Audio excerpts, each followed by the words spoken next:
Bulletin లో breaking news చూస్తున్నా. మంత్రులపై ప్రభుత్వ సలహాదారు పోచారం శ్రీనివాస్ రెడ్డి హాట్ కామెంట్స్ చేశారు. మంత్రులకు 20 సార్లు ఫోన్ చేసినా ఎత్తడం లేదని వాపోయారు. ఫోన్ ఎత్తకపోతే మంత్రులు కాళ్లు మొక్కాలా అని పోచారం అసంతృప్తిని వ్యక్తం చేశారు. సీఎం కు 20 సార్లు ఫోన్ చేశానని చెప్పారు. బిల్లులు రాక పనులు జరగడం లేదని కాంట్రాక్టర్లను బతిమలాడి పనులు చేయించుకోవాల్సి వస్తుందన్నారు పోచారం శ్రీనివాస్ రెడ్డి. తన రాజకీయ జీవితంలో ఇలాంటి పరిస్థితి ఎప్పుడు చూడలేదన్నారు. ఇక ఫైర్ వీల కోసం మంత్రులకు ఫోన్ చేయడం లేదని, ఇక ప్రజల కోసమే చేస్తున్నామన్నారు. నిజామాబాద్ జిల్లా వర్ణి మండలం సిద్ధాపూర్ రిజర్వర్ దగ్గర పోచారం తన ఆవేదన వ్యక్తం చేశారు. కాంట్రాక్టర్లు పనులు నిలిపివేయడంతో తుమ్మ చెట్లు మొలుస్తున్నాయని పేర్కొన్నారు. సీనియర్ ఎమ్మెల్యేనండి నేను. నిన్నమల ఎమ్మెల్యే కాలేదు వల్ల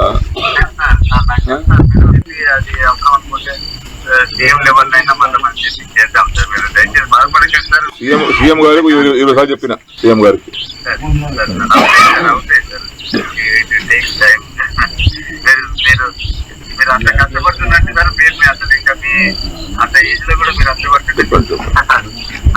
నేనేమో ఎందుకు అంటే మొండిగా ఒక ఇంతకెళ్ళి అడుగు బయట పెట్టేటప్పుడు ఏమన్నా కానీ సావని బతుకని నిర్ణయం తీసుకుందామని వచ్చిన యాక్చువల్ అయితే ఏమన్నా కానీ అనుకుని వచ్చిన ఏదన్నా కానీ ఫలితం దాందిగా అట్లా నిర్ణయం గట్టిగా తీసుకుని వచ్చిన నేను.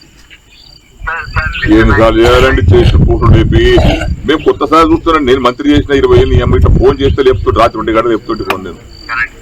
అది ఎమ్మెల్యే ఫోన్ లేపారండి వీళ్ళు. ఈ అమ్మ దరిద్రం పాడైపోయి మేము పనులనే చేస్తామండి. ఫోన్ లేమని మజాకు చేస్తామా తమాషాగా చేస్తామా ఏమన్నా? అందరిలా కూడా కాదు కదా. నేను నాకేమైనా స్వార్థం కోసం నాకు ఆ పైరు చేయి ఈ పైరు చేయి నాకు అదని చెప్తాను కాదు కదా. ప్రజల కోసం ఫోన్ చేస్తాను నేను. ఇక మాలాంటి వాళ్ళకు కూడా రెస్పాన్స్ లేకపోతే ఎందుకండి ఇంకా ఈ రాజకీయం పాడైపోయింది, దళిత రాజకీయం. నా నిర్ణయం వేరే ఉండే. నా నిర్ణయానికి ఇలా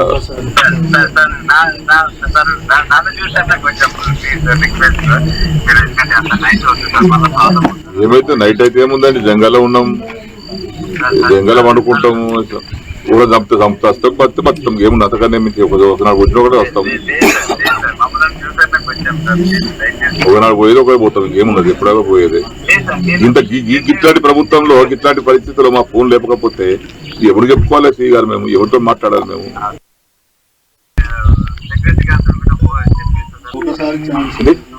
చెప్తున్నాడు కదా, రిక్వెస్ట్ చేస్తున్నాడు. అందరం మీదేమందాం అవసరం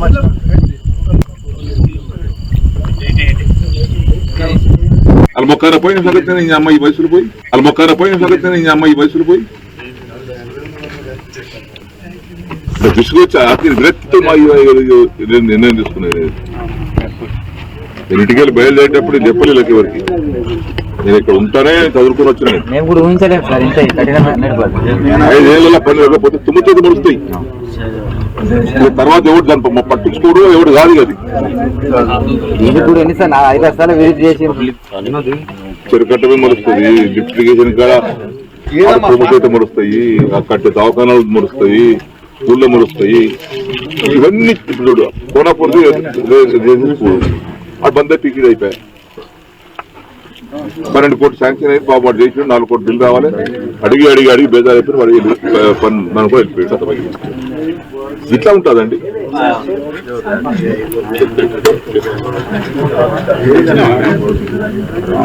నర్సింగ్ కాలేజ్ 15 కోట్లు రావాలి సార్, 10 మంది ఇచ్చిపోతా అంటే మారింది కదా. మారింది కదా ప్లాన్ చేసుకుంటుంది. వాడిని బతుకులాడుకో, నీకు ఎదుగురా, నిన్ను బండి నిర్ణయం మారింది కదా, అది నేను ఉంటుందని ఏం పడంటే వాడు స్టార్ట్ చేసి రూపాయలు మా బిల్లు అసలు ఏం చేయాల్సి ఏమనుకొని కట్టాలి సార్ వాడు అంటున్నాడు.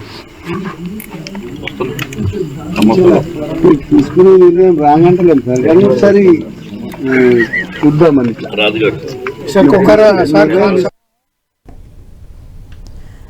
ఎమ్మెల్యే పోచారం కాంగ్రెస్ సర్కార్పై తిరుగుబాటు స్వరాన్ని వినిపించారు. నిధుల కోసం మంత్రులు కాలు ముక్కాలంటూ కూడా ఆయన ఆగ్రహం వ్యక్తం చేశారు. దానికి సంబంధించిన పూర్తి అప్డేట్స్ మా కరెస్పాండెంట్ సతీష్ అందిస్తారు. సతీష్, ఎమ్మెల్యే పోచారం శ్రీనివాస్ తిరుగుబాటు స్వరాన్ని వినిపిస్తూ ఉన్నారు. ఇది ఎటువంటి దారితీస్తుంది, అంటే ఎటువంటి పరిణామాలకు దారితీస్తుంది, ఏమనుకోవాలి?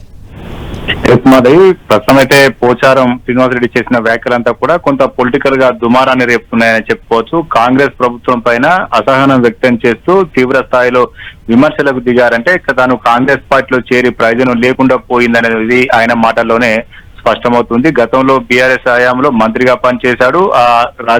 రాజకీయంగా చాలా సీనియర్ నేత అయినటువంటి శ్రీనివాసరెడ్డి ఇటువంటి వ్యాఖ్యలు చేయడం మాత్రం కాంగ్రెస్ ప్రభుత్వం పాలనకు ఒక నిదర్శనంగానే ఇటు రాజకీయ వర్గాలు చర్చించుకుంటున్నటువంటి పరిస్థితి కనిపిస్తుంది.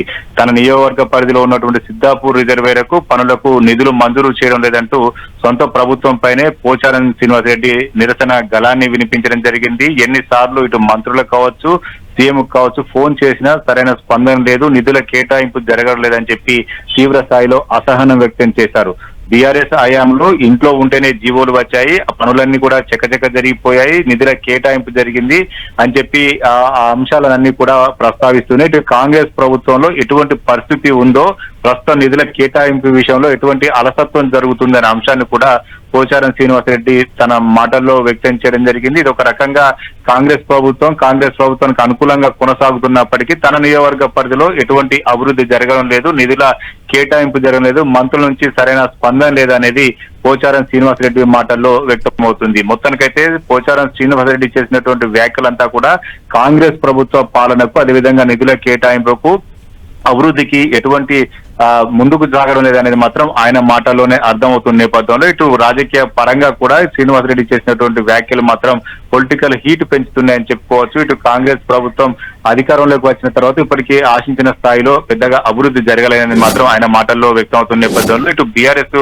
ప్రభుత్వాన్ని కూడా మెచ్చుకున్నట్లుగానే ఇటు బీఆర్ఎస్ వర్గీయులు చెప్తున్నాయి. ఇటు శ్రీనివాసరెడ్డి పార్టీ మారిన పెద్ద ప్రయోజనం లేదనేది చెప్పి ఇటు ఇప్పటికే బాన్స్వాడ రాజకీయాల్లో చర్చ జరుగుతున్న నేపథ్యంలో సీఎంతో పాటు మంత్రులు అదేవిధంగా ఏ రకంగా వేరుస్తున్నారో అధికారుల తీరు పైన శ్రీనివాసరెడ్డి తీవ్ర స్థాయిలో ధ్వజమెత్తారు. ఈ రకంగా కాంగ్రెస్ పాలన పైన తన నిరసన గళాన్ని వినిపించినటువంటి నేపథ్యంలో ఇటు మంత్రులు కావచ్చు, అదేవిధంగా సీఎం కావచ్చు ఈ వ్యాఖ్యలపైన ఏమైనా స్పందిస్తారా, లేకపోతే నిధుల కేటాయింపు విషయంలో కొంత ముందుకు పడుతుందా లేదనేది మాత్రం వేచి చూడాలి. మొత్తానికైతే మాజీ మంత్రి ప్రస్తుత ఎమ్మెల్యే ప్రభుత్వ సలహాదారు పోచారం శ్రీనివాసరెడ్డి చేసిన విమర్శలు మాత్రం పొలిటికల్ దుమారాన్ని లేపుతున్నాయని చెప్పుకోవచ్చు. Madhavi, thank you Satish.